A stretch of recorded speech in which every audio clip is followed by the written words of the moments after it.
আসসালামু আলাইকুম রহমতুল্লাহি ওয়া বারাকাতুহু। অনেকদিন পর গ্রামে আসলাম। এই যে দেখতে পাচ্ছেন খাবার।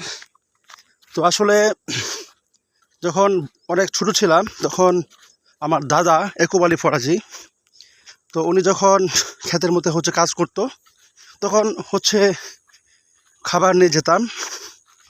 তো আজ অনেক দিন পর আবার খাবার নিয়ে যাচ্ছি আমার চাচার জন্যে, বাবার জন্যে।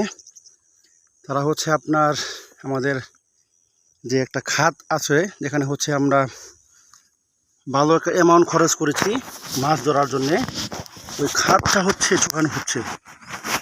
তো ওই খাতের মধ্যে আপনার বিভিন্ন ধরনের দেশীয় মাছ আমরা পাই, দেশীয় মাছ পাই। তো আজকে অনেকদিন পর যাচ্ছি গ্রামের বাড়িতে আসলাম।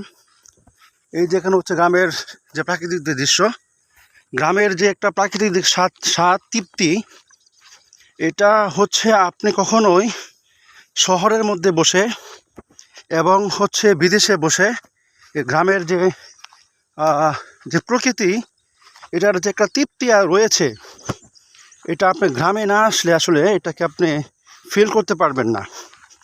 এজন্যে আপনি যদি গ্রামের যে প্রকৃতি, যে আসল যে দৃশ্য রয়েছে, এগুলোকে যদি আপনি অনুভব করতে চান, you must have to come to the village, না হলে এটা সম্ভব না।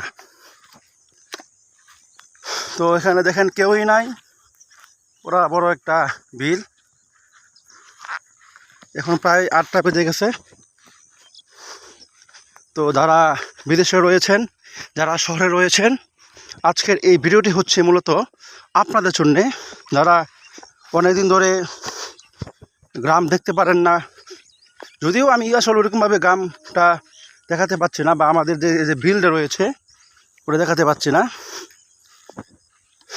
কিন্তু আপনার এই বিলে খেতে আপনাকে আসতে হবে, মাঝে মাঝে আসতে হবে। না আসলে আসলে আপনি প্রকৃত যে কৃষকদের যে একটা দুঃখ, যে যারা কীভাবে কাজ করে, এটা আপনি বুঝতে পারবেন না।